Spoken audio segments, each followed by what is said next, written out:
After a rocky start to the mining season, Parker Schnabel and his crew are finally hitting their stride. With 3 wash plants running full steam, the team has just pulled in their biggest gold haul yet, proving that their hard work is paying off. Running 3 wash plants at once is pure chaos. It stretches both the crew and the equipment to their breaking points. But with the slowest start of his career, Parker Schnabel has no choice. This is the only way to salvage his season and hit his ambitious 10,000-ounce target. Halfway through the mining season, Parker is still playing catch-up. A series of disappointing cleanups left him in a tough spot, but his recent 500-ounce haul has sparked hope. However, hope alone won't pay the bills. You start building a company bigger and bigger, and it becomes a monster you have to feed, Parker says. The amount of cash needed each week to keep things running is overwhelming. With the season slipping away, Parker has deployed his crew across 3 key sites. At Indian River, a skeleton team is running Keenan Stewart's pay dirt at Dominion. Meanwhile, over in the massive 114-acre bridge cut, his team is stripping the top layer. A mile and a half away, they've just mined out the first half of the 20-acre long cut. But keeping all 3 wash plants running is a logistical nightmare. The race to move Roxanne. With Roxanne finishing in the first section of the long cut, the crew must relocate the plant upstream. Instead of setting it up inside the pit, Parker plans to place it outside and haul pay dirt to it. This strategy will allow the stripping crew to remove overburden efficiently and open more ground for next season, avoiding costly delays. Over the past 8 weeks, Parker's crew has stripped 10 acres of the long cut. Now, they need to tackle the second half. Moving Roxanne more than a mile upstream is a high-stakes operation. Everything must be in place before the night shift arrives to start running material immediately. "Tyson, how's it going?" Parker radios in. "Pretty good. Roxanne's done here, but we need to finish up at the long cut before we move it. You've moved a lot of wash plants this season. Up for one more?" "For sure. How's the site looking?" "The pad is ready, but the cut isn't. Parker wants 0 downtime." "Got it. We'll get it moved."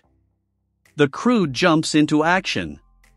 They dismantle the feeder, remove the radio stacker, dig out the pipeline, and relocate the water pump and generator. Every component must be set up at the new site before the night shift arrives. "Slow is smooth, and smooth is fast," Tyson reminds the team. Piece by piece, Roxanne is moved. The sluice runs come first, followed by the shaker deck. Then comes the toughest challenge, hauling the plant over a mile to its new location. "How's it looking, Liam?" "Almost out of room here. Get me close to the edge, but don't let me drown. That pond is 25 feet deep." With Roxanne secured on its pad, Tyson carefully positions the conveyor. "This is a 1 in a dozen shot, but I think I nailed it," he says. In just 5 hours, the plant is ready to fire up. But there's one problem: no water. A costly pump failure. Earlier in the season, Parker invested $180,000 in a high-powered pump capable of pushing over 7,000 gallons per minute. But when they try to start it, nothing happens. "This sucks. Everything's ready, but the pump isn't working." A closer inspection reveals the issue: a loose intake hose is allowing air into the system, creating an airlock. After tightening the bolts, water finally starts flowing. "Go ahead, Ev, start feeding. We've got water." With Roxanne running again, Parker's crew has met his deadline. But keeping it running will be the real challenge. A trial by fire for Tav Peterson. As Roxanne roars back to life, Parker hands the controls to 20-year-old Tav Peterson. He's spent the season running rock trucks, but now he's in charge of feeding the wash plant. It's his first time operating the loader solo, and the learning curve is steep. It's tough keeping an eye on everything while also managing the bucket and navigation, Tav admits.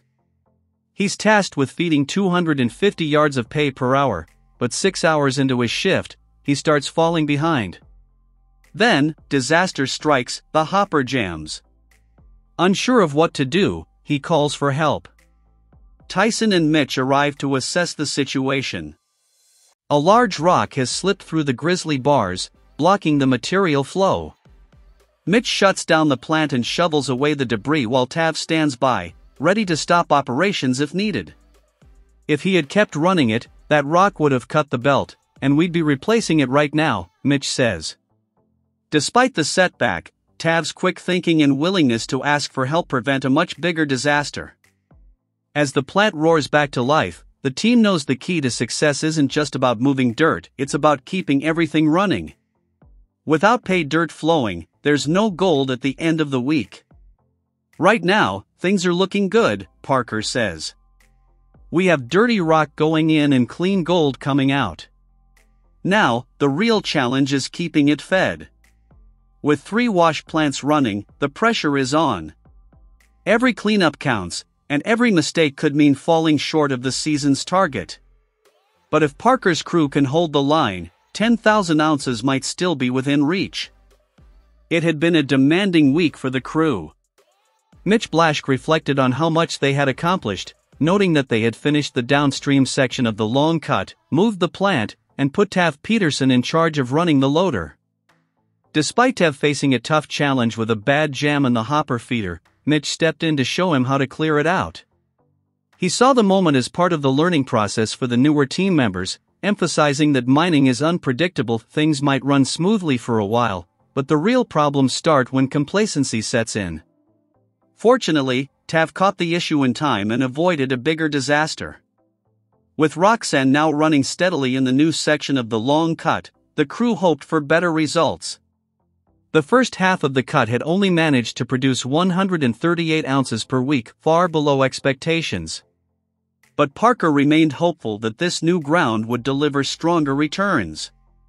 As the team gathered for the gold weigh-in, anticipation filled the air. Chris Domit carefully measured the gold recovered from Roxanne, the numbers climbing steadily until the final total reached 222 ounces. It was a solid start, but there were still 2 more plants to go. Big Red, which had been processing pay dirt from the bridge cut, came in next with 82.8 ounces, valued at $127,000.